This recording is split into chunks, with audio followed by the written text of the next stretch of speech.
তাহলে আমি মশলাগুলো ফাটাই, তুমি এটা গেঁথে নাও। ঠিক আছে, যা। নির্মল দা, তুমি আর তোমার ছেলে চাটা খেয়ে নাও। নাও আগে। বাবা, আমিও চা খাবো। বসে খেয়ে নাও।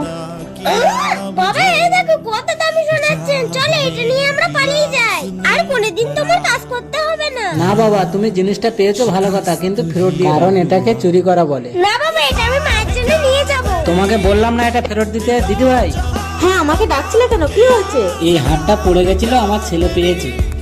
আচ্ছা, আমার গলা থেকে না কখন পড়ে গেছে। ছি, কত দামি চেন, কখন যে গলা থেকে পড়ে গেল আমি বুঝতেই পারলাম না। যাই হোক, ওরা খুব ভালো, সেই জন্য হারটা আমাকে ফেরত দিয়েছে। দেখলি তো আমাদের কত প্রশংসা করছে, আর এটা নিয়ে পালিয়ে গেলে আমাদের চোর বলতো।